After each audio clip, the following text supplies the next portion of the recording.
Hey everybody, welcome back. We're reading the Pocket Buddha. We're in the section titled Wisdom, and we're on page 167. Kudadanta asked, "Where, O Buddha, is Nirvana?" "Nirvana is where you live in truth and goodness."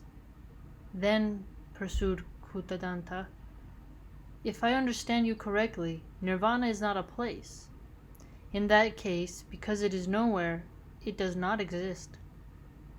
"You do not understand me," responded the Buddha. "Now listen and answer my questions. Where does the wind dwell?" "Nowhere." "Then is there no such thing as the wind?" Kudadanta made no reply. "Then where," asked the Buddha, "does wisdom dwell? Is wisdom a locality? Wisdom has no dwelling place. So is there then no wisdom, no enlightenment, and no salvation because nirvana is not a locality?" "I feel, O Buddha, that you are proclaiming a great doctrine, but I can't grasp it. I seem to get lost. Where, for instance, is the identity of myself? There is a special quality about myself that makes me different from everything else, and also from all other selves. And I want that identity, my own self, to continue. So where does that identity dwell?" "Where indeed?" asked the Buddha. "That self to which you cling is in constant change. Years ago you were a baby, then a youth, and now a man. Which is your true self?" This one always puzzled me because it's a good question. When are you fully you? And that's deep. That's really deep. That of yesterday, that of today, or that of tomorrow which you so long to preserve? "I see I have misunderstood things," replied Kudadanta slowly, "and although I find it hard to endure the light, the truth now dawns on me that there is no separate and enduring self. I will take my refuge in your teachings and find that which is continuing and everlasting in truth." Mahima Nikaya. What, monks, is the world? The eye and shapes, the ear and sounds, the nose and smells, the tongue and tastes, the body and tactile objects, the mind and mental objects. These form the world as we know it.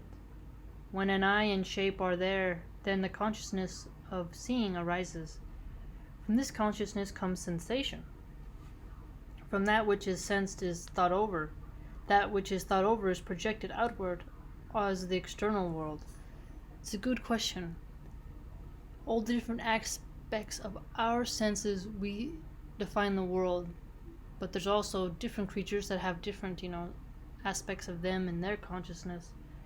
It's like, look at the reality of the fly versus the praying mantis versus the great white shark versus the whale, a human, and then a human with Down syndrome, and then a human with super high IQ. It's like there's all these different facets depending also on your geography, the time period you're born in. What is the external world? So I declare that in this 6-foot long body with its perceptions and thinking, 6 foot tall, and thinking lies the world, the beginning of the world, the ending of the world, and the way to the ending of the world. Mahima Nikaya. Inada. The doors and windows of this hall are wide open and face east. There is light when the sun arises in the sky, and there is darkness at midnight when the moon wanes or is hidden by fog or cloud. Your seeing is unimpeded through open doors or windows, but obstructed when there are walls or houses. Inada, see now how I return each of these changing states to its cause and origin. What are these original causes of the changing conditions? Light can be returned to the sun. Why? Because there is no light without the sun. And since light comes from the sun, it can be returned to its origin. I get the analogy there, but I wouldn't say it goes back to the sun. I just say it ceased to exist. Darkness can be returned to the waning moon, clearness to open doors and windows, obstruction to walls and houses, causes to diversity, emptiness to relative voidness, a confused environment to unconsciousness, and a clear perception to the awakened state. Nothing in the world goes beyond these conditions. Now, when the essence of your perception confronts these 8 states, there can be your perception be returned to. Where can it be returned? If to brightness, you will not see darkness when there is no light. Although these states, such as light, darkness, and so on, differ from one another, your seeing does not differ. Your seeing remains the same. All states that can be returned to external causes are obviously not you. But that which cannot be returned to anywhere, if it is not you, what is it? Therefore you should know that your mind is fundamentally wonderful, bright and pure, and that because of your involvement with the things of the world, you have covered it up and lost it. In this way you are caught on the endless wheel of becoming this or that, sinking and floating in that sea of endless becoming. The sea of endless becoming. Awaken yourself now to your own bright mind. Surangama Sutra. Awaken yourself to your own bright mind, implying that everyone has that potential. When you practice generosity, Subhuti, you should not rely on any object to be the cause of your generosity. You should not rely on words, for they are merely labels. If you practice generosity without relying on causes or labels, you cannot conceive of the happiness, Subhuti.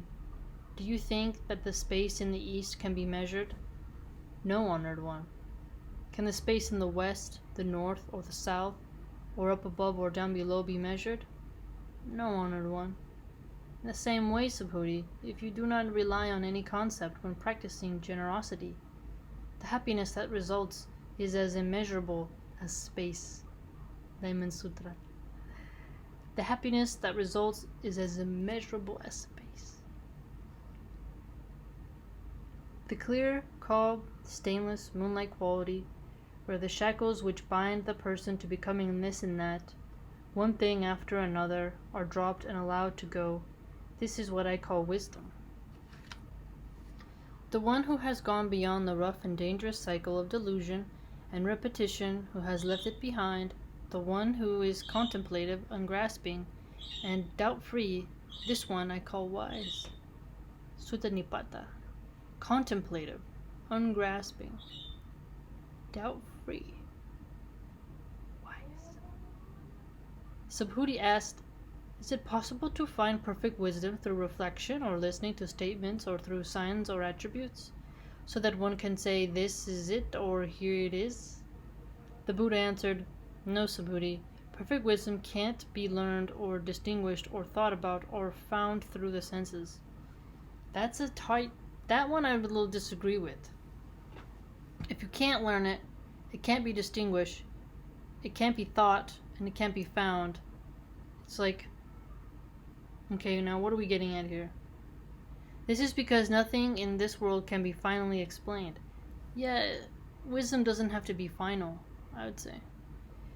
I think it's always an ongoing process and a state you stay in if you constantly seek it. It can only be experienced, and thus all things are just as they are. Perfect wisdom can never be experienced apart from all things.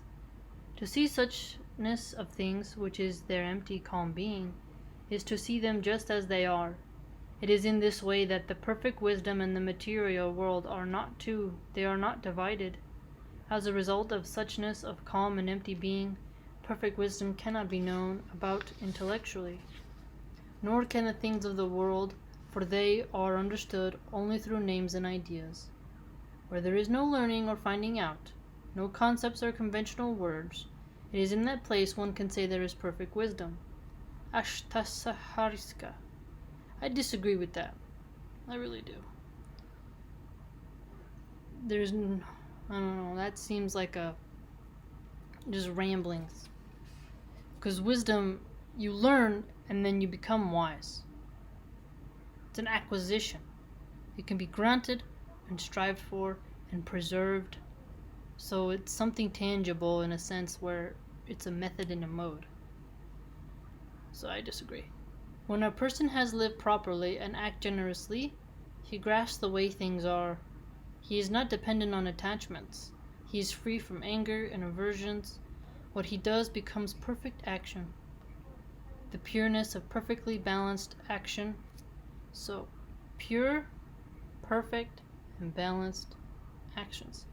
Based on seeing the way things are. This is freedom and the ending of ignorance. Sutta Nipata. Very deep topics. What do you think? How does one attain wisdom? Deep question.